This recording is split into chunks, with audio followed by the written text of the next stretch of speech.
Seigneur, je vous salue au nom de notre Seigneur Jésus-Christ. Et c'est avec joie que je vous retrouve encore aujourd'hui autour de la parole de Dieu. Mais premièrement, nous allons confier ce moment au Seigneur. Seigneur Saint-Esprit, prends le contrôle de toutes choses. Seigneur, enseigne-nous et donne-nous la révélation de ta parole. Que cette parole nous transforme et nous incite à transmettre notre foi à la génération suivante et la préparer à prendre la relève au nom de Jésus-Christ. Amen. Le message que nous diffusons aujourd'hui s'appelle « L'aigle prépare les aiglons et se renouvelle ». Et ceci est un message que le pasteur Jean-Claude a donné en 2013 à Abidjan lors d'un séminaire dans l'église le Temple de l'Espérance dirigé par le pasteur Ake. Et le thème du séminaire était « Est une vision de gloire pour ta vie » et était basé sur Ézéchiel chapitre 1. Là, le prophète Ézéchiel a eu la vision de 4 animaux, le premier avec une face d'homme, le deuxième avec une face de lion, le troisième avec une face de bœuf et le quatrième avec une face d'aigle. Et le pasteur Jean-Claude était le 4e orateur invité qui a traité de la face de l'aigle. Et nous avons passé la semaine dernière, donc le message est une vision d'aigle pour ta vie, que le pasteur Jean-Claude avait donné le premier dimanche du séminaire. Nous n'avons pas à notre disposition les messages donnés par le pasteur Jean-Claude pendant la semaine, sauf le message d'aujourd'hui, l'aigle prépare les aiglons et se renouvelle. La semaine prochaine, nous diffuserons le message qu'il a donné le dernier dimanche du séminaire. Le pasteur Jean-Claude commence le message d'aujourd'hui en parlant de la génération des aiglons. Amen. Et donc, il parle en particulier de la préparation des aiglons par les parents. Et le pasteur utilise l'exemple de l'aigle pour enseigner comment le chrétien doit vivre sa vie de foi. Il est intéressant de savoir que la nature nous enseigne que les couples d'aigles restent fidèles à leur conjoint pour la vie. Et avant de s'accoupler, l'aigle femelle teste le mâle pour s'assurer qu'il est capable de bien s'occuper des aiglons une fois qu'ils seront nés. Et quand il est temps pour les aiglons à apprendre à voler, donc la maman aigle pousse les aiglons hors du nid, les place sur ses ailes et les lâche depuis les hauteurs. Amen. Et le rôle du papa aigle est de rattraper les aiglons sur ses grandes ailes avant qu'ils touchent le sol. Et il continue de faire cela jusqu'à ce que les aiglons apprennent à voler. Si les parents aigles jouent un rôle si important, nous dit le pasteur Jean-Claude, si les parents aigles jouent un rôle si important dans la préparation de leurs enfants pour affronter le futur, combien plus les parents humains doivent se soucier de l'avenir de leurs enfants. Amen.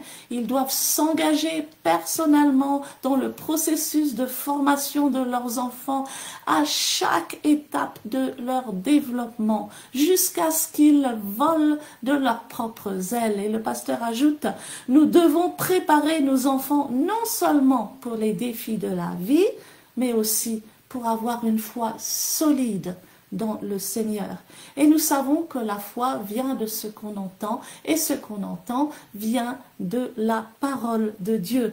Donc, pour inculquer une foi forte, une foi solide à nos enfants, nous devons leur enseigner la parole de Dieu et même leur faire apprendre par cœur des portions d'écriture comme les Juifs le faisaient dans l'Ancien Testament.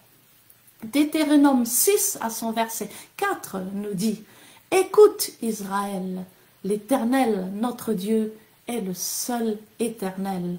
Tu aimeras l'Éternel ton Dieu de tout ton cœur, de toute ton âme et de toute ta force.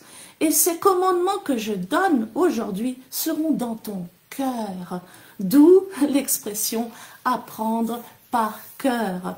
Verset 7. « Tu les inculqueras à tes enfants. Tu en parleras quand tu seras dans ta maison, quand tu iras en voyage, quand tu te coucheras et quand tu te lèveras.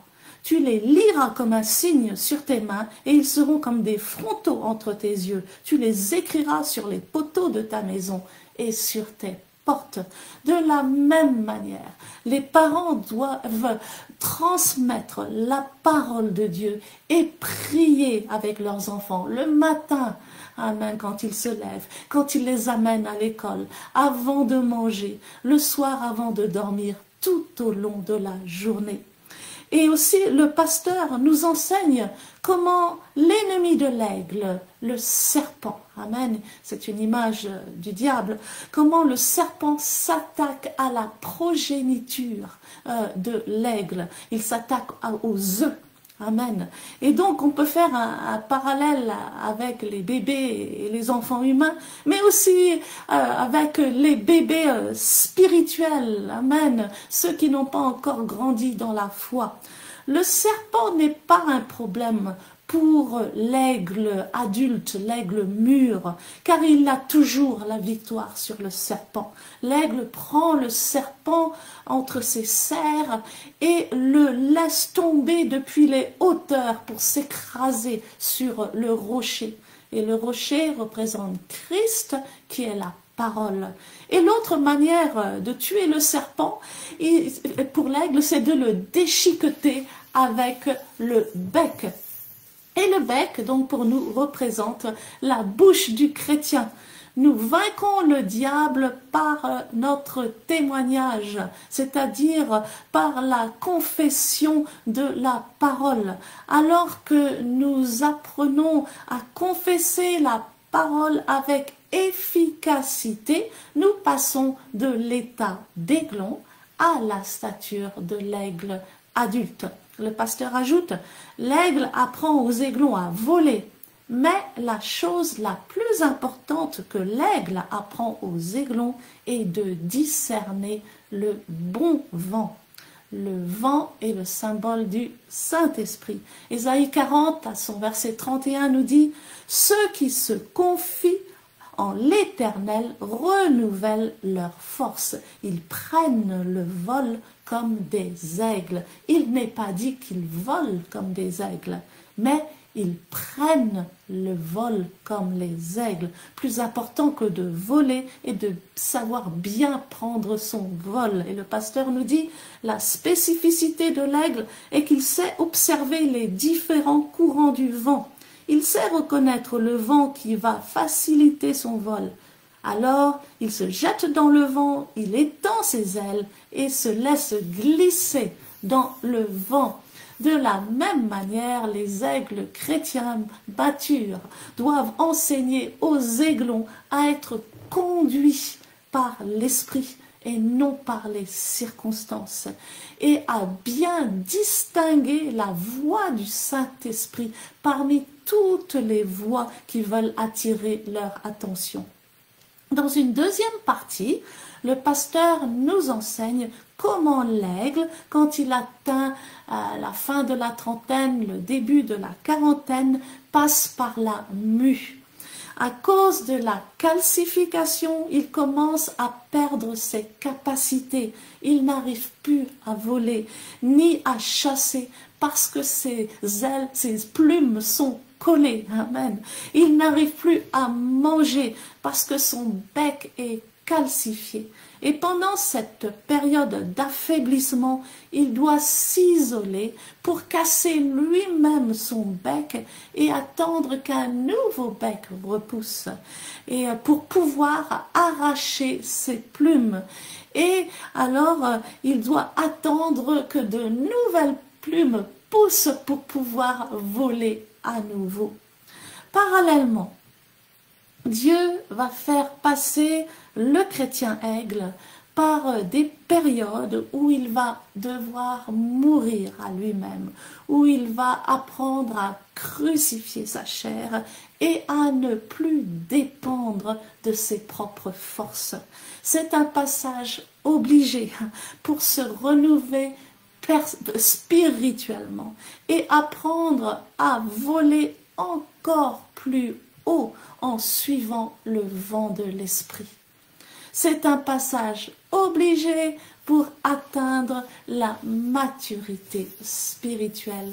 Et pendant ce temps, le pasteur nous dit que les aigles mûrs, qui sont déjà passés par la mue, jettent de la viande fraîche, symbole de la parole, aux aigles qui passent par la mue.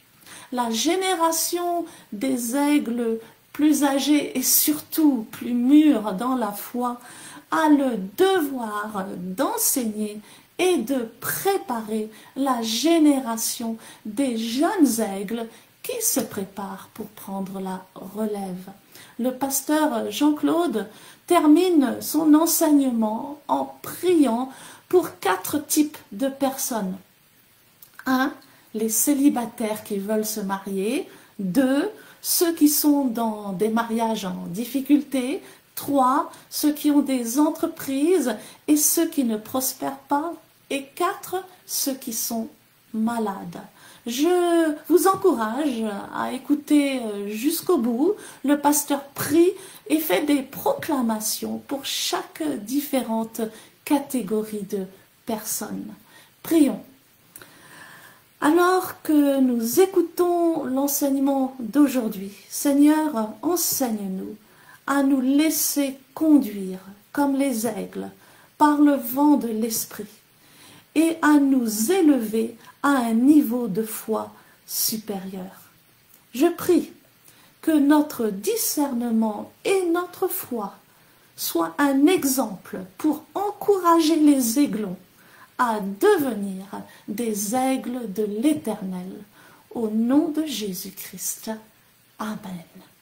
Que le Seigneur vous bénisse abondamment.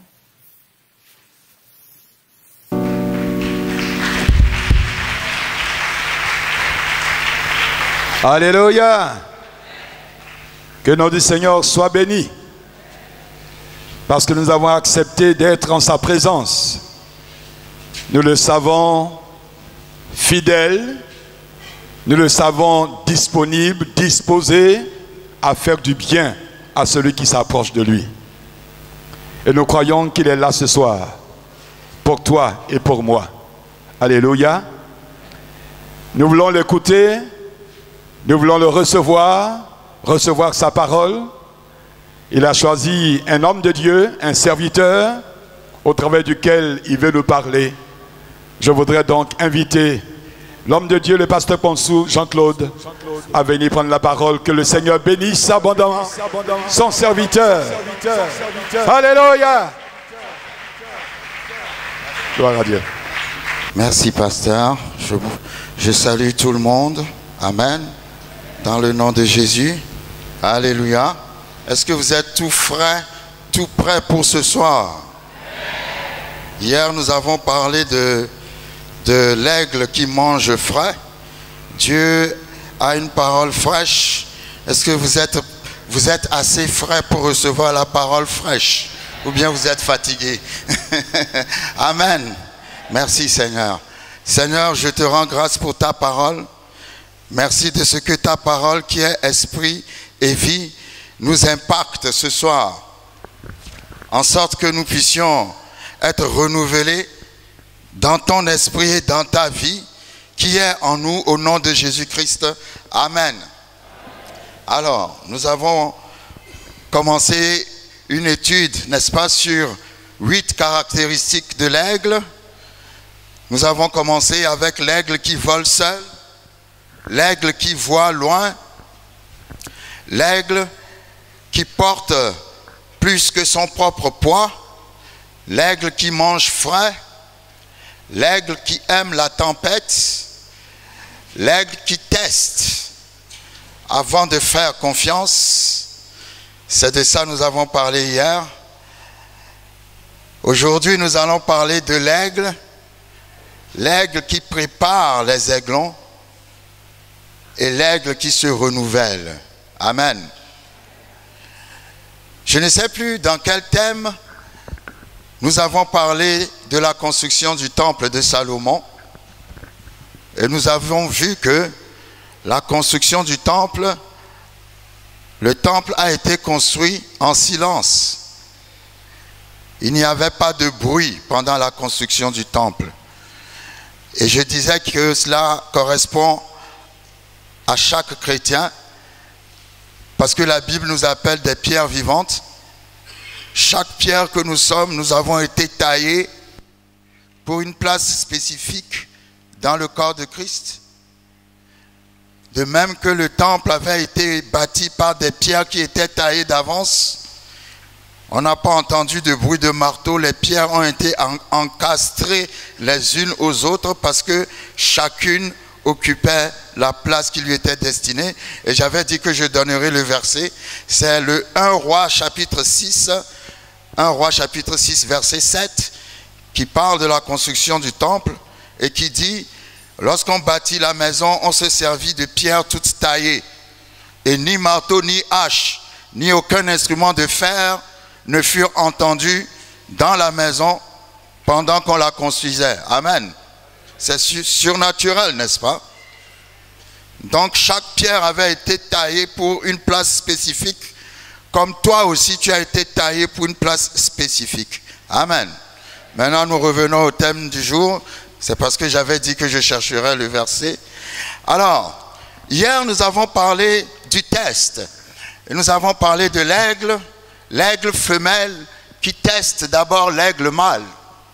Et le test consistait à lancer un bâton dans les airs et à voir si l'aigle mâle est capable de rattraper ce bâton avant que ça ne touche le sol. Parce que l'aigle femelle veut être sûre du choix qu'elle est en train de faire. Elle veut un mari qui est capable d'assumer ses responsabilités et qui est capable, quand le temps viendra de préparer les aiglons, un mari qui sera capable de rattraper les aiglons quand elle va les lancer dans les airs. Amen. Donc c'est de cela que nous avions parlé hier. Donc après le mariage, l'aigle femelle et l'aigle mâle vont se trouver une place propice au creux d'une montagne, dans les airs. Et là, ils vont construire le nid pour les futurs aiglons. Et dans la construction du nid, ils vont chercher les éléments comme des brindilles, comme, comment dirais-je, ils vont prendre de leurs propres plumes, ils vont même prendre, si possible, un petit carré de tapis. Ils vont vraiment faire un nid vraiment très confortable. Et dans la construction de ce nid, ils mettront aussi des épines. Donc, quand les aiglons vont naître, les aiglons seront dans une place confortable, sans savoir que dans la même place confortable se trouvent des épines. Les épines sont très importantes parce que quand les aiglons vont naître et que viendra le moment de leur apprendre à voler, l'aigle va commencer à enlever les éléments confortables qui constituent le nid et va laisser en évidence les épines. Parce qu'il va commencer à pousser les aiglons pour que les aiglons puissent sortir du nid. Mais quand ils auront envie de revenir dans le nid, les épines vont les piquer. Et quand les épines vont les piquer, comme ils ne vont plus se sentir confortables, ils seront obligés, n'est-ce pas, de sortir pour apprendre à voler. C'est pareil, Dieu ne veut pas que nous soyons confortables dans notre foi. Parce que parfois on est tellement confortable. Mais la foi ne doit pas être confortable. La foi doit toujours chercher un nouveau défi. Amen. Et il y a des moments où Dieu va mettre des épines dans notre zone de confort, juste pour nous pousser à sortir de la zone de confort et apprendre à aller plus loin et à aller plus haut encore. Donc s'il arrive que dans ton confort, il y a des épines qui commencent à se manifester, cela ne veut pas dire que Dieu ne t'aime pas. Ça veut dire que Dieu veut t'apprendre à voler pour aller encore plus haut. Amen. Les épines peuvent être représentées toujours par des petites épreuves, des petites tribulations qui, comme nous avons vu hier, viennent pour nourrir notre foi, viennent pour fortifier notre foi. Et donc, en fin de compte, la maman aigle va carrément, comment dirais-je, enlever le nid et elle va prendre les petits sur ses grandes ailes, elle va monter dans les hauteurs et puis elle va les renverser dans l'air. Et les petits auront l'impression d'avoir été abandonnés et dans leur chute libre, ils vont croire que c'est parce que maman ne les aime plus ou parce que papa ne les aime plus. Mais avant qu'ils ne s'écrasent au sol, le papa aigle descend pour les reprendre sur ses ailes. Et Dieu dit à quelqu'un, tu as l'impression d'être en chute libre actuellement, mais tu ne toucheras pas le sol. Parce que Dieu te regarde et au moment où tu ne t'y attends pas, il viendra te reprendre sur ses grandes ailes. Parce qu'il est en fait en train de t'apprendre à voler. Et lorsque l'aigle mâle descend pour attraper les petits, les recherches prouvent qu'il descend à une vitesse tellement rapide que ça équivaut à 100 km/h. Ça c'est fort. Il descend à une vitesse tellement rapide, ça équivaut à 100 km/h pour venir prendre les petits qui sont en train de vivre une chute libre. Et ça recommence, la maman aigle recommence les mêmes exercices, une fois, 2 fois, 3 fois, 4 fois, 7 fois, 8 fois, et finalement, dans leur chute libre, les aiglons vont commencer à déployer leurs ailes pour apprendre à voler. Et finalement, ils vont commencer à voler. Et quand ils commencent à voler, c'est une joie tellement grande pour papa aigle et maman aigle, que tous les deux commencent à voler, mais à voler en cercle dans les airs.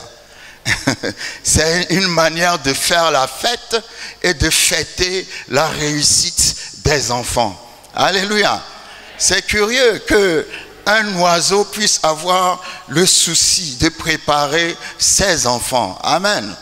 Donc si les aigles ont le souci de l'avenir de leurs enfants, à combien plus forte raison nous autres les chrétiens devons nous aussi avoir le souci de l'avenir de nos enfants. Amen. Nous devons aussi préparer nos enfants, non pas seulement les préparer pour les défis de la vie, mais aussi les préparer pour avoir une foi forte, une foi solide dans le Seigneur. Amen. Vous savez, la préparation est très importante. Ésaïe 40 que nous avons lu hier, Ésaïe 40 verset 31, si je ne me trompe, disait ceci: mais ceux qui se confient en l'Éternel renouvellent leur force. Amen. Ils prennent leur vol comme les aigles. Ils prennent leur vol comme les aigles. La Bible ne dit pas ils volent comme les aigles. Certainement ils volent comme les aigles. Mais ce que la Bible précise, c'est comment ils prennent leur vol. Alléluia. Parce que l'aigle ne prend pas son vol n'importe comment.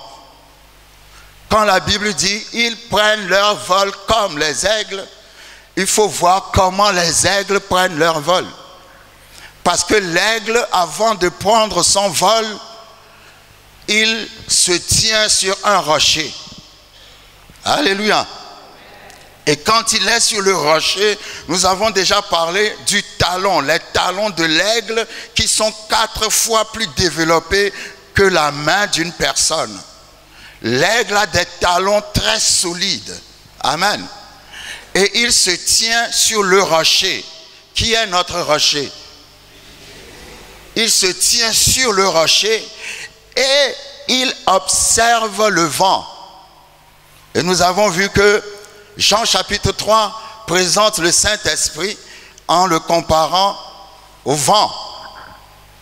On ne sait d'où il vient ni où il va. Alléluia. Donc, la spécificité de l'aigle, l'aigle sait observer les différents courants de vent. Donc, quand il se tient sur Jésus-Christ, il ne saute pas n'importe comment. Il observe le vent et il sait reconnaître le vent qui va faciliter son vol. Parce que la plupart du temps, quand il vole, il ne bat pas beaucoup des ailes. Il choisit le courant de vent qui, lorsqu'il saute dans le vent, c'est le vent qui le porte. Il glisse sur le vent. Alléluia. Il étend ses ailes sur le vent et c'est le vent qui fait le travail. C'est pas lui qui fait le travail. C'est de la même manière que dans ta marche de foi, c'est pas à toi de faire le travail. Il faut te reposer sur le vent, qui est l'Esprit de Dieu, qui fait le travail, qui facilite ton travail. Nous avons vu que l'aigle peut porter quelque chose qui est 5 fois plus lourd que son propre poids. Moi, je pense que c'est parce qu'il connaît, il sait calculer le vent. Et lorsqu'il porte quelque chose qui est plus lourd que lui, en fait, ce n'est pas lui qui le porte, mais c'est la force du vent qui l'aide à le porter. Il doit certainement connaître une manière pour utiliser le vent, parce qu'il connaît les différentes sortes de vent. Et il sait distinguer le vent qui va faciliter son vol. En sorte que quand il va voler, il ne va pas passer son temps à battre des ailes, mais le vent va l'emporter, il ne va faire que glisser sur le vent. Alléluia. Quand la Bible dit, ceux qui espèrent ou se confient en l'Éternel, numéro 1, renouvellent leur force. La bonne traduction dit, ceux qui se confient en l'Éternel, l'Éternel prend leur faiblesse et leur donne sa force. C'est des gens qui ne sont jamais fatigués. Fatigués spirituellement veut dire, c'est des gens qui ne sont jamais découragés. C'est des gens qui n'abandonnent jamais. Amen. Et la Bible dit, ils prennent leur vol comme les aigles. Ensuite, la Bible dit, ils courent et ne se lassent pas. Point. Ils marchent et ne se fatiguent. Point. Pourquoi? Tu cours et tu n'es jamais fatigué. Tu marches et tu n'es jamais fatigué. Parce que tu as choisi de courir et de marcher avec l'Esprit. Vous savez, quand le prophète Élie, qui est un grand aigle, a déclaré qu'il va pleuvoir, il a envoyé son serviteur dire au roi Akab qu'il va pleuvoir. Dans 1 roi 17 ou 18, la Bible dit que le roi s'est assis dans son chariot qui était conduit par des chevaux. Mais la Bible dit que Élie a couru plus vite que le roi, c'est-à-dire il a couru plus vite que les chevaux. Alléluia. Parce que l'Esprit de l'Éternel était venu sur lui. Amen. Il a couru plus vite que les chevaux. Quand l'Esprit de Dieu est sur toi, quand tu composes avec le Saint-Esprit, tu feras des choses surnaturelles, tu feras des choses qui ne vont jamais te fatiguer. Tu ne te décourageras jamais non plus. Parce que tu ne te forces pas toi-même. Ce n'est pas toi qui le fais, mais tu le fais avec le Saint-Esprit. Ils prennent leur vol. Le problème, ce n'est pas de voler. Le problème, c'est comment tu prends ton vol. Parce que tu peux prendre ton vol et le courant de vent que tu as choisi peut te ramener par terre. Mais si tu prends ton vol ou si tu prends ta décision avec le Saint-Esprit, cela ne te fatiguera pas. Ils prennent leur vol comme les aigles. C'est-à-dire, ils attendent l'Esprit de Dieu avant d'agir. Ils n'agissent pas sans l'Esprit de Dieu. Ils composent avec l'Esprit de Dieu. Ils marchent avec l'Esprit de Dieu. Ils font tout avec l'Esprit de Dieu. Donc, je pense que quand l'aigle apprend aux aiglons à voler, mais la chose la plus importante que l'aigle apprend aux aiglons, c'est à discerner le bon vent. Alléluia. Discerner le bon vent. Ça veut dire quoi pour nous? Ça veut dire discerner la voix de Dieu. Jésus a dit, mes brebis connaissent ma voix. En tant que chrétien, parce qu'il y a plusieurs voix, il y a la voix de la chair, il y a la voix du diable, il y a la voix du monde, il y a plusieurs voix. Mais parmi toutes ces voix, il faut reconnaître la voix de Dieu, c'est-à-dire le bon vent. Savoir discerner si c'est Dieu qui parle ou si ce n'est pas Dieu qui parle. Alléluia. Ce que j'aime chez Abraham, ce n'est pas le fait seulement qu'il était prêt à sacrifier Isaac, c'était le fait qu'il a discerné que c'était Dieu qui lui avait dit de le faire. Parce que beaucoup de chrétiens diraient que c'est le diable. Ah ben oui, puisque Dieu n'aime pas les sacrifices humains. La preuve, il n'a pas permis que Isaac meure. Mais celui qui n'aime pas les sacrifices humains te dit de sacrifier ton fils. Tu vas dire que c'est le diable. Mais Abraham a su distinguer que ce n'est pas le diable. Il a discerné la voix de Dieu. Alléluia. Dans ta marche chrétienne, il faut apprendre à connaître la voix de Dieu. Parce que ce qui fait le succès des aigles, c'est qu'ils savent discerner le bon vent. Le bon vent équivaut à la voix de Dieu. Amen. Vous savez, l'esprit, c'est le vent. Ruach en hébreu. Lorsque Dieu a soufflé dans l'argile et puis c'est devenu un être humain. La Bible dit Dieu est le Père des esprits. Donc quand on parle d'esprit, on parle de vent. Quand Jésus a dit passons sur l'autre bord et que les vents sont venus pour menacer la barque, les vents qui étaient venus, c'était des esprits. C'était des mauvais esprits. C'était les esprits qui étaient dans l'homme que Jésus allait délivrer sur l'autre bord. L'homme qui était possédé par légion. Ce sont ces esprits-là qui se sont manifestés comme des vents pour empêcher Jésus d'arriver. Malheureusement, quand Jésus a dit passons sur l'autre bord, cette parole passons sur l'autre bord, c'était déjà Jésus qui était déjà arrivé sur l'autre bord. Donc les mauvais vents ne pouvaient plus rien faire. C'était des esprits. Le vent, c'est l'esprit. Donc quand la Bible dit prenez votre vol comme les aigles, ça veut dire discerner d'abord avant de prendre une décision.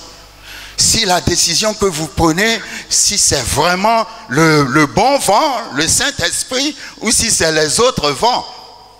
Alléluia. Et l'ennemi mortel, l'ennemi le plus, comment dirais-je, l'ennemi le plus fort de l'aigle, c'est le serpent. Et l'ennemi du chrétien, c'est aussi le serpent qui est le diable. Parce que le serpent aime aller voler les œufs de l'aigle. Quand l'aigle fait ses œufs dans son nid, le serpent monte jusqu'au-dessus des montagnes pour aller voler les œufs de l'aigle. Mais le serpent ne s'attaque qu'aux aiglons. Et le serpent ne peut pas s'attaquer à l'aigle adulte. Ça veut dire, il y a un moment dans ta vie de foi où même si les épreuves viennent, tu sauras les maîtriser. Parce que tu es devenu mûr dans la foi. Mais lorsque tu es bébé dans la foi, tu es un peu plus fragile entre les mains de l'ennemi. Mais quand tu manges la parole, tu développes la parole, tu vas arriver à un niveau où l'ennemi, c'est lui qui aura peur de toi. Parce que tu sauras, quelles que soient les attaques qui viendront sur toi, comme tu as appris à composer avec le vent qui est l'Esprit de Dieu, tu sauras toujours maîtriser. Le serpent n'attaque jamais les aigles adultes. Il attaque toujours les aiglons. Que Dieu fasse que tu passes de l'état des aiglons à l'état des aigles adultes. Alléluia. Et lorsque l'aigle s'attaque au serpent, il prend le serpent avec ses griffes et il monte dans les hauteurs, tellement élevé que le serpent a des vertiges. J'aime ça. Quelqu'un va donner le vertige au diable aujourd'hui. Hein?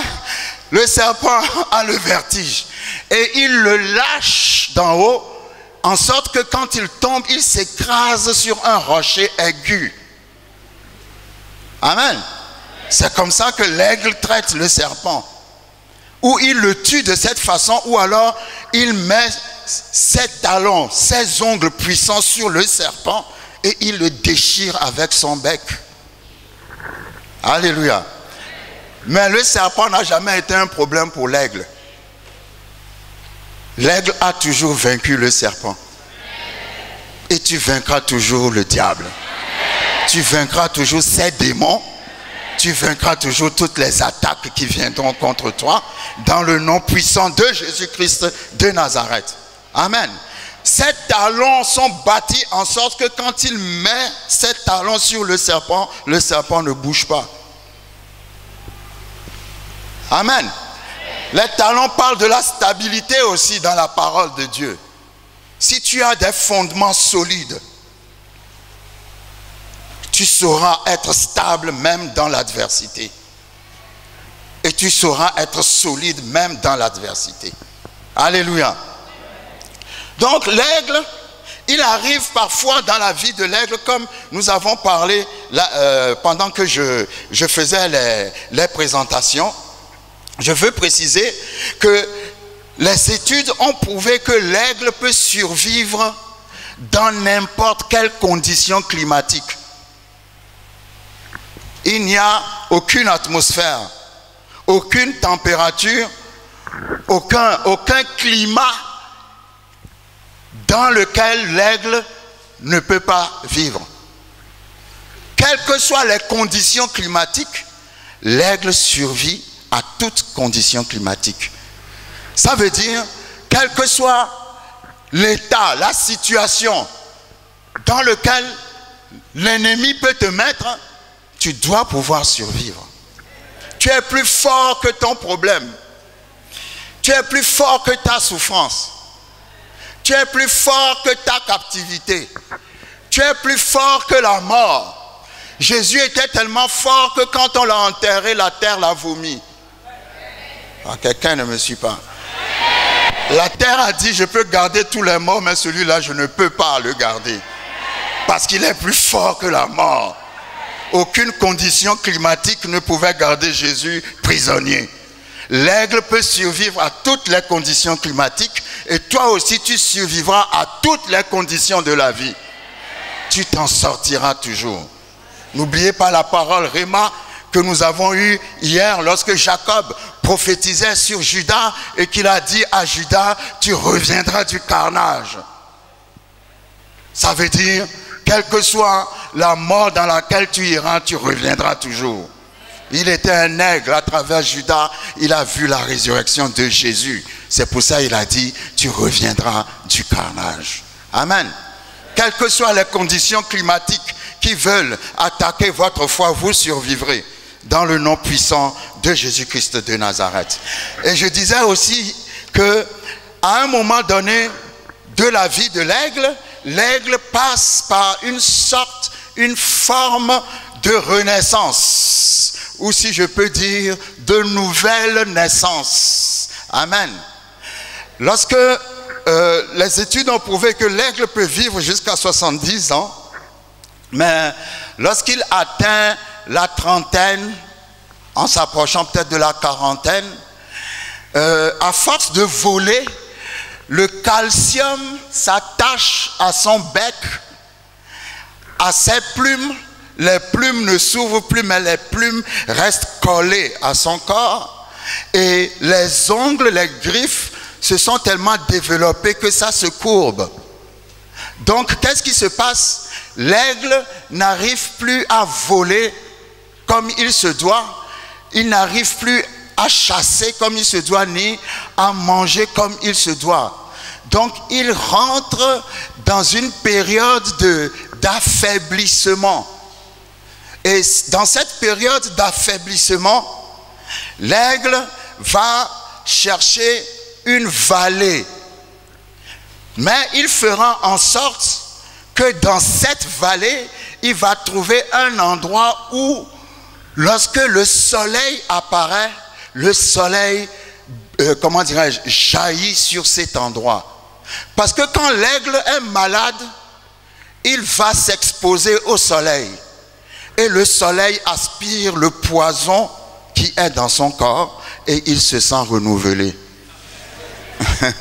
Ça, c'est fort, ça. Alléluia. Le médicament de l'aigle, c'est le soleil. Et nous avons déjà vu que Malachie chapitre 4 parle de notre Seigneur Jésus-Christ en disant « Alors se lèvera le soleil de la justice et la guérison sera sous ses ailes. » Donc la Bible appelle Jésus-Christ le soleil qui a la guérison sous ses ailes, et quand l'aigle est malade, il va s'exposer au soleil et le soleil le guérit. Ça, c'est mystérieux, n'est-ce pas? Donc c'est le soleil qui le guérit. Et pendant sa période d'affaiblissement, il cherche une place dans la vallée où il s'expose à un endroit où, lorsque le soleil apparaît, le soleil puisse jaillir sur lui. Et qu'est-ce qui se passe? Lui-même, il tape son bec contre un rocher. Il tape le bec contre le rocher jusqu'à ce que le bec se casse. Et quand le bec se casse, il attend qu'un nouveau bec pousse. Et quand le nouveau bec pousse, il utilise le nouveau bec pour s'arracher les ongles. Après avoir arraché ses ongles, il attend que de nouveaux ongles poussent. Et quand les nouveaux ongles poussent, il utilise les ongles pour s'arracher les plumes. Alléluia. Et pendant cette période, il n'a même pas envie de manger. C'est comme quand nous passons aussi par la vallée, par des périodes très difficiles, nous entrons en jeûne. Alléluia. Et pendant cette période, il vit une sorte de dépression. Et vous le voyez complètement, comment dirais-je, pratiquement sans vie. Il n'a plus de plumes, ce n'est plus l'oiseau, le roi des airs, ce n'est plus ce grand oiseau, il devient quelque chose de très faible dans la vallée. Et quand le soleil apparaît, le soleil le fortifie et le guérit petit à petit. Et pendant qu'il est dans la vallée, les autres aigles qui sont déjà passés par ce processus viennent pour lâcher de la viande fraîche pour nourrir ceux qui sont encore dans ce processus. C'est une façon de dire que ceux qui sont anciens dans la foi, quand ça chauffe sur toi, doivent venir pour te nourrir dans la parole. Doivent venir pour... C'est pour ça, quand la dépression vient, quand les problèmes viennent, il ne faut pas rester à la maison. Il y a des gens, c'est quand ils ont des problèmes qu'ils restent à la maison. Pourquoi on ne te voit plus à l'église? Oh, j'avais tel problème. Non, c'est à ce moment qu'il faut venir à l'église afin que les grands aigles puissent lâcher la nourriture fraîche pour te fortifier. Parce qu'à l'église se trouvent les rayons du soleil. Et les rayons du soleil vont te guérir. Tu ne restes pas isolé quelque part, mais dans l'église, tu trouveras les aigles qui sont déjà passés par la même situation que tu vis. Alléluia. Donc, ce processus dure pratiquement 150 jours, pratiquement 5 mois, durant lesquels l'aigle est complètement affaibli. Mais après cela, ses plumes repoussent toutes nouvelles, ses aigles repoussent, son bec repousse, tout redevient nouveau. La nouvelle naissance. Alléluia. La renaissance. Amen. C'est comme s'il était mort la première fois, mais le soleil qui est Jésus lui a redonné la vie. Le soleil qui est Jésus redonnera la vie à quelqu'un. Alléluia. Et lorsqu'il sort de ce processus, il peut vivre encore 30 ans. Parce que toutes ses forces ont été renouvelées. Amen. C'est de la même manière, quand tu es chrétien, dans ta marche de foi, il y aura des moments de faiblesse. Mais comment tu te renouvelles? Tu cherches le soleil, qui est Jésus-Christ et qui est la parole. Quand tu vas dans la parole, tu ressors encore fortifié. Je dis toujours, quand j'étais jeune, je déprimais beaucoup. Et j'avais découvert un passage dans la Bible, parce qu'à l'époque, je n'étais pas chrétien, mais bizarrement, j'aimais beaucoup la Bible. Et j'aimais beaucoup le psaume 91, c'est tout ce que je lisais dans la Bible. Alléluia. Mais je n'étais pas chrétien, je ne savais même pas ce que c'est. Recevoir Jésus comme Seigneur. Tout ce que j'aimais dans la Bible, c'est le psaume 91. Mais j'avais remarqué que quand la dépression venait sur moi et que je lisais le psaume 91, je le lisais à haute voix. Vous savez, c'est important parce que la Bible dit la foi vient de ce qu'on... Il faut l'entendre parce que quand tu l'entends, tes pensées négatives l'entendent. Ces démons qui viennent se loger dans tes pensées l'entendent. Il ne faut pas toujours lire la parole silencieusement. Il faut lire la parole à haute voix pour que ton âme, là où se réfugient les pensées de dépression, entendent la parole. Parce que quand ils entendent la parole, ils fuient. Amen. Et quand je finissais de lire le psaume 91, il y avait comme une joie qui me remplissait. La situation ne prêtait pas à la joie, mais j'étais joyeux. Le psaume 91 a été un médicament très puissant pour moi quand j'étais jeune. À un point tel que je connaissais ça par cœur, partout où j'allais, je récitais ça. Celui qui demeure sous la puissance du Très-Haut repose à l'ombre du Tout-Puissant. Je dis à l'Éternel, ainsi de suite. Amen. Vous savez, nous devons arriver à un niveau où nous n'avons pas toujours besoin d'aller lire la Bible. Mais la parole habite déjà en nous. Je répète. Parce que les Juifs, ils apprenaient le Nouveau Testament pratiquement par cœur. L'Ancien Testament, pardon, pratiquement par cœur. La parole était en eux. Alléluia.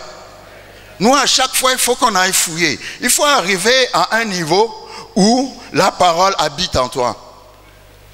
Quand la parole habite en toi, dès que tu te trouves dans une situation difficile, il y a un verset qui vient tout seul. Tu n'as même pas besoin de chercher la Bible parce que la parole habite en toi. Dès que la situation arrive, le verset vient tout seul. Nous avons parlé du Réma, le verset auquel tu dois t'accrocher pour vaincre. Ça vient tout seul, automatiquement. Alléluia, parce que la parole habite en toi. C'est pour ça c'est bien d'apprendre les versets, certains versets par cœur, d'apprendre certains passages par cœur, parce que c'est un médicament qui est en toi. Ça guérit ton âme. Parce que quand vous lisez le psaume 103, David a convoqué son âme. Il a dit, mon âme, je t'invite, viens ici. Je te donne un ordre, bénis l'Éternel. C'est un ordre, c'est un commandement qu'il donnait à son âme. L'âme, c'est la pensée. Comment le diable nous attaque en mettant des mauvaises pensées dans nos pensées. C'est pour ça qu'il ne faut pas se reposer sur les mauvaises pensées de l'ennemi. Amen. Il ne faut pas se reposer sur les mauvaises pensées que l'ennemi injecte dans ta tête. Il faut chasser ces pensées-là. Il faut parler à tes pensées la pensée de Dieu. Amen. C'est comme ça qu'on se renouvelle comme l'aigle. Parce qu'il y a des moments où la faiblesse aussi vient. Le découragement vient. Qu'est-ce que tu fais? Tu fais comme l'aigle, tu cherches le soleil. Le soleil, c'est Jésus. Jésus, c'est la parole. Tu rentres dans la parole et tu te sens renouvelé. Alléluia. Il y a une espérance nouvelle qui vient en toi. Il y a quelque chose de nouveau qui vient en toi. Et ça te permet de voler encore plus haut que tu ne volais avant. Et les gens vont te demander, comment se fait-il qu'on est dans la même situation, mais toi tu es toujours joyeux? C'est parce que toi, tu vas toujours te bronzer au soleil de Jésus-Christ. Alléluia. Et quand tu es au soleil de Jésus-Christ, la parole aspire tous les poisons, toutes les pensées négatives que le diable et ses démons mettent en toi. Amen. Renouvelle-toi dans la parole. La Bible dit la joie du Saint-Esprit qui surpasse les circonstances. La circonstance ne prête pas à la joie, mais parce que l'Esprit de Dieu est en toi, tu es joyeux. Amen. C'est une joie prophétique qui te dit que tu vas t'en sortir. Alléluia. C'est une joie qui te dit que tu vas t'en sortir. Il y a des gens qui sont dans la vallée. Vous êtes en train de perdre votre plume, de perdre votre bec, de perdre les griffes. Le processus commence par le bec, qui correspond à la bouche. C'est curieux que l'aigle ne change pas d'abord les ongles.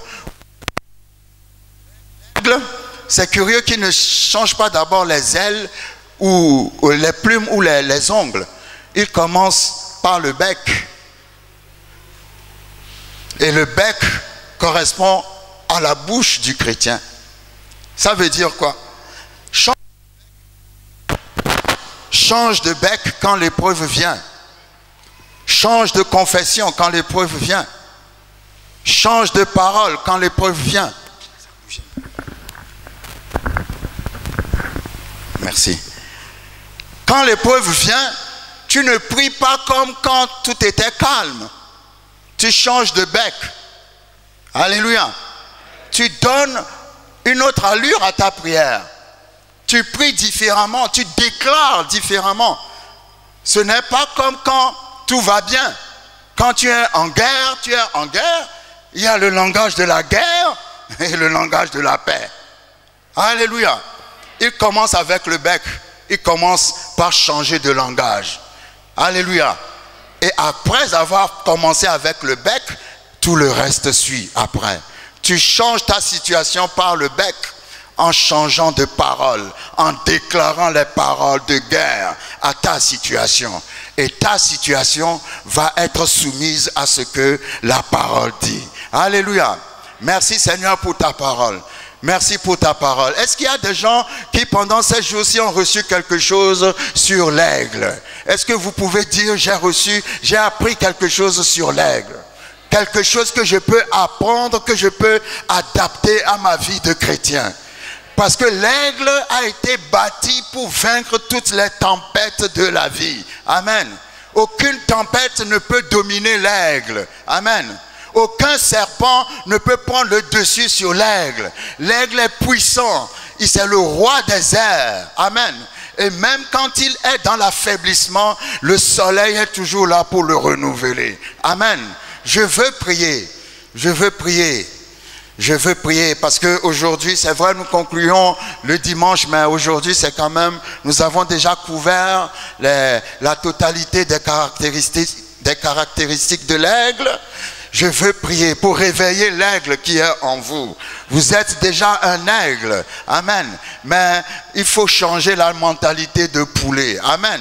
Que les aigles sortent des poulaillers ce soir. Je répète que les aigles sortent des poulaillers ce soir. L'aigle n'est pas fait pour vivre dans un poulailler. L'aigle est fait pour vivre au sommet des montagnes. Tu iras dans les hauteurs. Tu iras plus loin que tu n'as été jusqu'à maintenant. Tu vas conquérir des territoires nouveaux que tu n'as pas encore conquis jusqu'à maintenant. Dieu va te développer ta vision.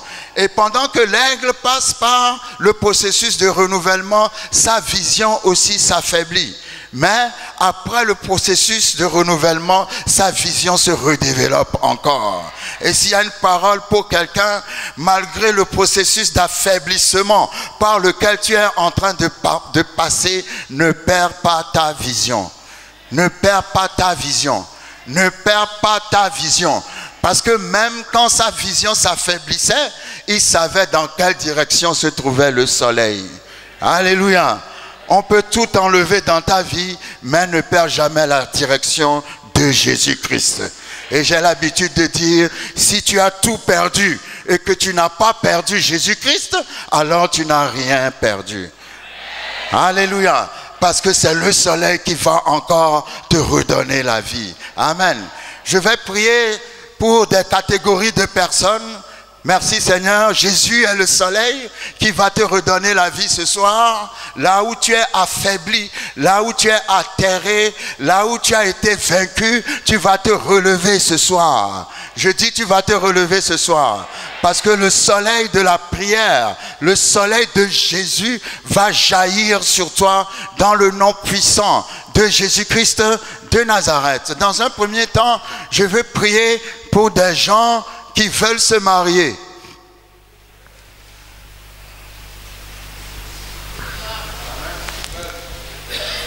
J'aime bien le silence. Si vous voulez vous marier, s'il vous plaît, descendez. Je vais prier pour vous.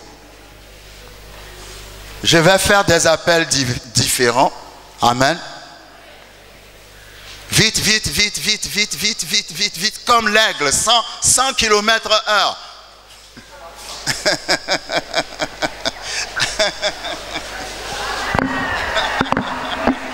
Ben voilà.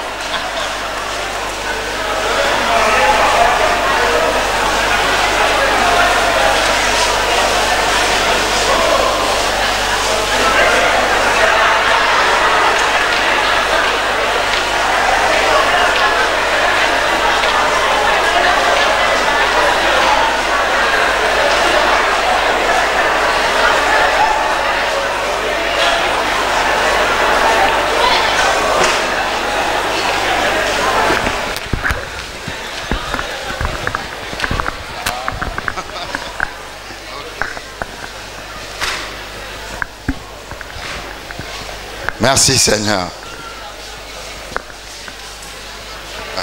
Je vais me rapprocher de vous. Amen. Vous recevez par la foi. Hein? Vous fermez les yeux et vous recevez par la foi. Amen. Wow. Seigneur, je te rends grâce pour tes enfants ici présents, Seigneur. Ruth a marché par la foi. Elle a fait une alliance nouvelle. Et lorsqu'elle est arrivée à Bethléem, à un moment où elle ne s'y attendait pas, tu as mis Boaz sur son chemin. Seigneur, merci pour les sœurs, merci pour les frères. Tu es le Dieu des rendez-vous divins, le Dieu des connexions divines. Seigneur, j'aplanis les montagnes qui empêchent les rencontres divines. Que tout ce qui est barrière, que tout ce qui est montagne, que tout ce qui est barricade, qui empêche la rencontre divine pour votre mariage, ce soir soit enlevé au nom de Jésus. Que le vent qui a mené la manne et qui a mené la caille dans le désert amène dans votre solitude votre côte et votre mari. Que tous ceux qui ont des difficultés de mariage, parce que dans ta famille on ne se marie jamais, ou que c'est dur de se marier, parce qu'une alliance a été faite, et que cette alliance t'a marié ce soir, au nom de Jésus, je détruis cette alliance sur ta vie. Je déclare à partir de toi commence une alliance nouvelle. L'alliance avec le soleil qui s'appelle Jésus-Christ de Nazareth. Merci Seigneur Jésus. Tu enlèves l'aveuglement dans la vie des frères et des sœurs. Parce que des fois le mari est là, tu ne le vois pas. Des fois la femme est là, tu ne la vois pas. Mais aujourd'hui, Dieu va ouvrir tes yeux. et va te donner une vision d'aigle. Seigneur, merci, je prie pour tes enfants. C'est toi qui as institué le mariage. Et le mariage est une bénédiction. Je déclare au nom de Jésus que chacun trouvera sa chacune et que chacune trouvera son chacun. Que le diable est un menteur. Maintenant la porte est ouverte. Je dis maintenant la porte est ouverte.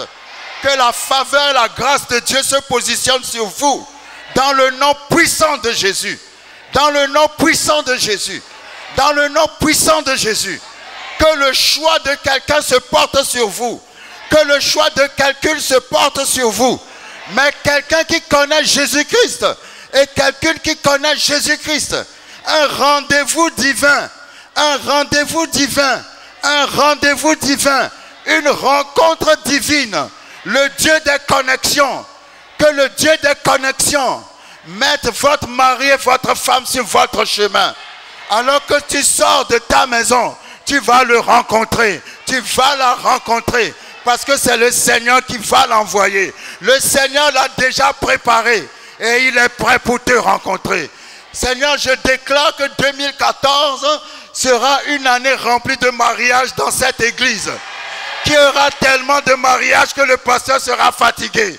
Parce que les mariages ne vont pas arrêter. Mariage sur mariage. Mariage sur mariage. Mariage sur mariage. Au nom de Jésus, j'enlève la malédiction. J'enlève le voile. J'enlève les œuvres de l'ennemi. Je détruis les portes fermées. Dans le nom de Jésus, une percée dans ta vie. À partir de ce soir, au nom puissant de Jésus, tu vas te marier. Seigneur, je te rends grâce pour ta parole au nom de Jésus. Amen. Vous pouvez vous asseoir. Merci Seigneur.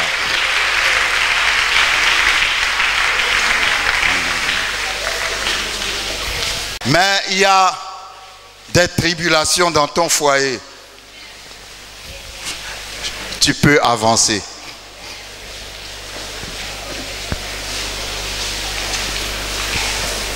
Il ne faut pas venir me voir après. Parce que l'onction est là maintenant. Après, il va partir. Elle va partir. Donc c'est maintenant il faut venir. Alléluia. Merci Seigneur. Jacob a dit, tu reviendras du carnage. Tu reviendras du carnage. Tu reviendras du carnage. Tu reviendras du carnage. Tu reviendras du carnage. Tu reviendras du carnage. Tu reviendras du carnage. Tu reviendras du carnage. Dieu est le réparateur des brèches. C'est quoi une brèche? C'est quand il y a une cassure. Quand il y a une cassure.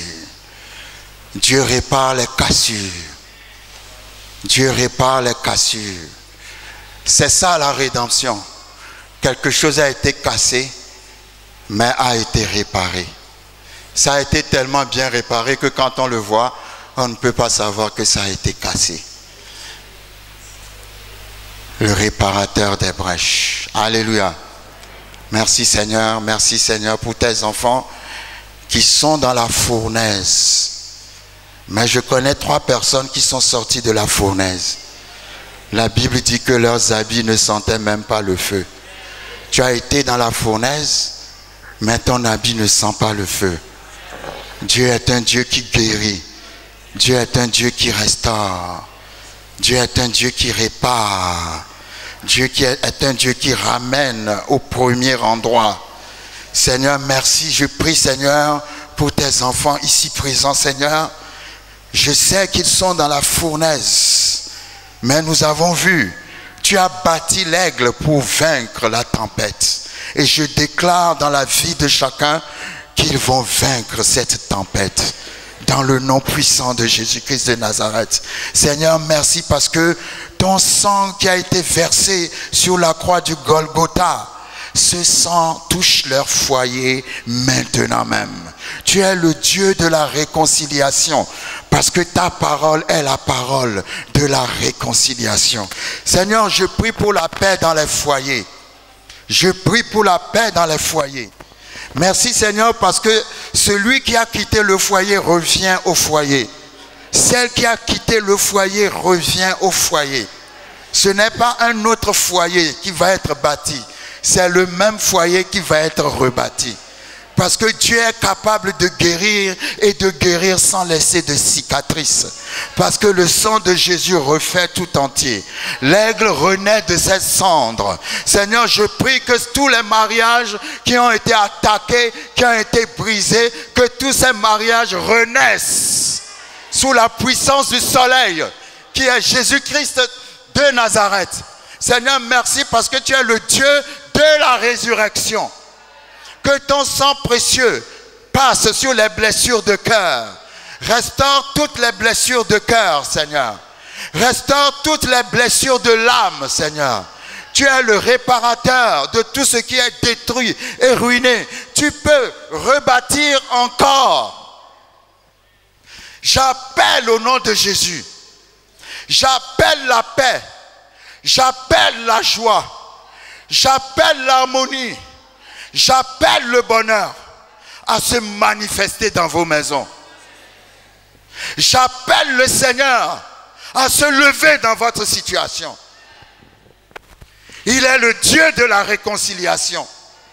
Il est le Dieu de la réparation. Seigneur, merci parce que tu restaures. Tu restaures 100 fois plus. Tu donnes 100 fois plus ce que le diable a volé. Toutes les années de pleurs, toutes les années de misère et de tristesse, maintenant est venu le temps où Dieu va faire une chose nouvelle. Dieu dit, ne vous attachez plus aux choses anciennes. Je ne suis pas le Dieu des choses anciennes. Voici, je vais faire une chose nouvelle. Seigneur, je déclare cette parole dans le foyer de tes enfants et il en sera ainsi. Au nom puissant de Jésus-Christ de Nazareth. Amen. Amen. Merci Seigneur. Tout ce que vous faites ne marche pas. Vous avez l'impression que c'est comme une malédiction. Quand vous commencez, mais vous ne finissez pas. Vous commencez des activités, mais vous ne finissez pas. Je vais prier pour vous. Mais avant, je vais vous dire un des secrets pour prospérer dans ce que vous faites, c'est la dîme. Parce que Malachie chapitre 3 dit, je menacerai celui qui dévore et il ne détruira plus les fruits de vos terres. La version anglaise ou la version originale dit, et vos fruits ne tomberont plus avant la saison. Plus de fausses couches. C'est pas que tu n'es jamais enceinte, hein? Ça s'adresse aux hommes aussi. Tu es enceinte. Mais avant l'accouchement, la grossesse s'en va. L'ennemi est venu voler. Mais Dieu dit, par la dîme qui est une alliance, vous n'aurez plus de fausses couches. Et quand ça parle de fausses couches, ce n'est pas seulement fausses couches spirituelles, c'est physique aussi. Il y a des secrets dans l'alliance de la dîme. Alléluia. Il y a beaucoup de promesses qui sont attachées à la dîme. On ne va pas rentrer dans toutes les promesses, mais pour les hommes d'affaires, les femmes d'affaires, la chose à ne jamais oublier dans vos affaires, c'est la dîme de Dieu. Dieu dit, je menacerai celui qui dévore, il ne viendra plus voler les fruits de vos terres. Quand vous allez, vos fruits ne tomberont pas avant la saison des récoltes. Vous mangerez les fruits de vos semences. Je dis, vous mangerez les fruits de vos semences. Donc, il ne s'agit pas de prier seulement, mais il faut appliquer le principe de Dieu. Donc, je vais prier pour vous. Gloire à Dieu, gloire à Dieu. Si jusqu'ici, vous-même, vous savez que vous n'avez pas toujours été fidèle dans la dîme, soyez fidèles dans la dîme. Amen. Parce que... Merci. Parce que le principe de Dieu est plus puissant que la prière. C'est pourquoi Samuel a dit à Saül, l'obéissance vaut mieux que les sacrifices. Amen. Si tu marches dans les principes, les bénédictions, ça arrive automatiquement. Amen. Et les principes de Dieu n'échouent jamais. Amen. Merci Seigneur. Donc vous devez faire une alliance avec Dieu, que vous allez être fidèle dans la dîme. Parce que par rapport à la dîme, il a dit, je menacerai celui qui dévore. Il ne vous dévorera plus les fruits de vos terres, ou les fruits ne tomberont plus avant la saison. Même s'il y a ici une femme qui, à chaque fois que tu tombes enceinte, l'enfant tombe toujours des fausses couches, sois fidèle dans la dîme. Parce que ça parle aussi de détruire la stérilité et de fausses couches. Ce sont des enseignements mystérieux dans la parole de Dieu. Alléluia. Et Dieu ne ment pas. La seule fois que Dieu a dit « Testez-moi », c'est par rapport à la dîme. Et vous verrez si je suis un menteur ou pas. Alléluia. Et puis il a dit « J'ouvrirai les écluses des cieux ». En sorte que, la version anglaise dit « Vous n'aurez pas assez de place chez vous pour contenir la bénédiction ». Et c'est la deuxième fois que Dieu parle de l'expression « écluse des cieux ». La première fois qu'il en a parlé, c'est quand il a envoyé le déluge. La deuxième fois qu'il en a parlé, c'est par rapport à la dîme. Ça veut dire, si tu es fidèle dans ta dîme, j'enverrai un déluge de bénédiction dans ta vie. Vous croyez que Dieu est menteur? Non, je ne crois pas. Pour tous ceux qui sont dans des activités, vous faites tous du commerce? Est-ce que vous tous qui êtes debout, vous faites des business? Si vous faites des business, levez la main. Vous tous, vous faites des business. La majorité. Les autres ne font pas de business, mais quand vous voulez entreprendre quelque chose, ça ne marche pas, c'est ça? Ok, d'accord. Ok. Acte de foi, quand vous faites votre business, quand ça commence à marcher, il ne faut pas dire « j'attends d'avoir de grosses économies avant de penser à Dieu ». Dès que ça commence, il faut penser à Dieu. Il est le commencement. Amen. On va fermer les yeux. Seigneur, merci pour ta parole. Joseph, en hébreu, signifie croissance.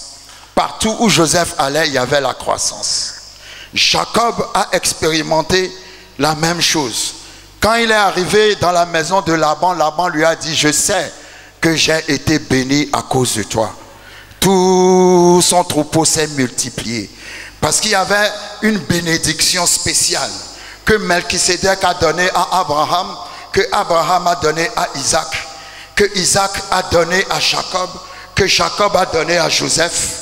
De Joseph, on l'a vu sur Jésus, et de Jésus, on doit le voir sur toi. Cette bénédiction de Melchisédek, on n'en a jamais entendu parler, on ne connaît pas les paroles. Mais quand je vois comment Isaac a béni Jacob, je crois que c'est comme ça que Melchisédek a béni Abraham. Et cette bénédiction a voyagé, et à travers Jésus, nous l'avons maintenant, parce que la Bible dit que la bénédiction d'Abraham sera sur nous, n'est-ce pas? Il a dit que Dieu te donne la rosée du ciel et la graisse de la terre. Il a parlé d'abord du ciel avant de parler de la terre. Parce que tout ce que tu dois recevoir sur la terre doit venir d'abord du ciel. Alors je déclare la même parole sur vous aujourd'hui, que Dieu vous donne la rosée du ciel et la graisse de la terre. Seigneur, merci parce que le ciel est ouvert sur tes enfants aujourd'hui, Seigneur. Et il y a une percée qui va s'expérimenter dans leur vie. Comme l'aigle perce les airs et s'envole vers le soleil, je déclare que vous aussi, vous allez vous envoler vers le soleil. Et que le ciel ne sera plus fermé sur vos têtes, parce que la Bible dit que Dieu vous donne la rosée du ciel. Et la rosée du ciel va faire que la terre va donner la graisse. C'est-à-dire tout ce que vous ferez sur la terre sera fructueux, sera fertile et sera fécond. Je le déclare aujourd'hui sur votre vie, que la rosée du ciel tombe sur vos têtes maintenant. Je vois la rosée tomber sur vous. Je vois la rosée tomber sur vous. Je vois la rosée tomber sur vous. À partir d'aujourd'hui, tout ce que vous toucherez, ça va prospérer à tous égards. À partir d'aujourd'hui, tout ce que vous ferez, ça va prospérer à tous égards. À partir d'aujourd'hui, toutes les portes fermées seront désormais ouvertes. À partir d'aujourd'hui, toutes les sélections qui vont se faire vont commencer par vous, au nom de Jésus. Seigneur, je menace le dévoreur qui vient toujours dévorer ce que tes enfants ont commencé. Mais toi, tu as dit, je dévorerai celui qui dévore. Je brise les mains de l'ennemi sur vos vies, dans le nom de Jésus. Cet esprit démoniaque qui vous a toujours suivi va perdre vos traces à partir de ce soir. Parce que le sang de Jésus-Christ vous sépare désormais de tous ces démons de l'échec. Je commande à tous ces esprits de vous libérer maintenant, au nom de Jésus-Christ de Nazareth. D'où qu'ils viennent, quelle que soit la raison de l'alliance, je vous chasse au nom de Jésus. Que tous les démons d'échec et de pauvreté vous libèrent maintenant dans le nom de Jésus. Je vois les chaînes se casser, se briser, les liens consumés par le feu du Saint-Esprit, du Dieu vivant. Seigneur, merci. Merci parce que tu libères des prisonniers ce soir. Tu libères des prisonnières ce soir. Dans le nom puissant de Jésus. Dans le nom puissant de Jésus. Que la rosée du ciel demeure sur votre vie. Que la rosée du ciel demeure sur votre vie. Au nom puissant de Jésus-Christ de Nazareth. Merci Seigneur. Que Dieu vous bénisse. Afin que vous prospériez. Même à Charan, on dit que c'est la crise. Mais c'est pendant la crise que vous allez prospérer. Afin que le monde voit que vous avez un Dieu. C'est pas quand tout ira bien que vous allez prospérer. C'est quand tout va mal que vous allez prospérer. Le Dieu qui a prospéré Isaac dans la famine, que la même onction qu'il a déposée sur Isaac vienne sur vous maintenant.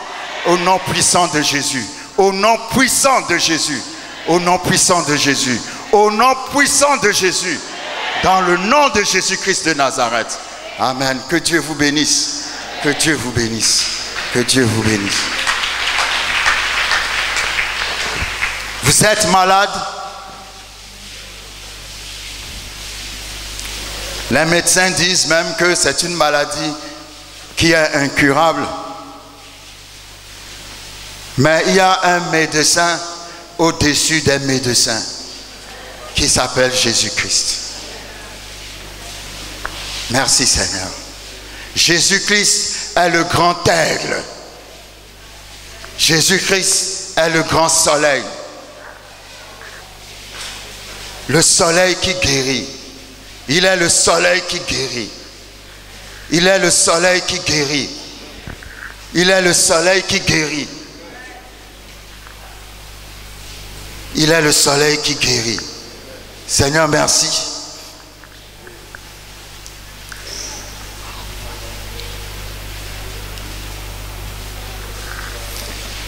L'œuvre de la guérison a déjà été faite. Ce n'est pas maintenant qu'on cherche la guérison, parce que la guérison est déjà là. Merci Seigneur.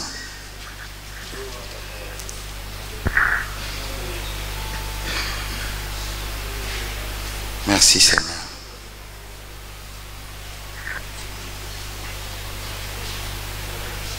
Je vais prier pour chaque personne, mais vous n'avez pas besoin de me dire de quoi vous souffrez, parce que Jésus sait. Jésus sait. Je veux juste vous toucher, que l'onction de Dieu, l'onction de la guérison, comme le soleil aspire le poison qui rend malade l'aigle, l'onction va aspirer cette maladie ce soir. Au nom de Jésus-Christ, parce que Dieu est le même hier. Dieu est le même aujourd'hui. Dieu est le même éternellement. Est-ce qu'on peut avoir juste une petite adoration? Je veux juste toucher sous une petite adoration. Seigneur, merci.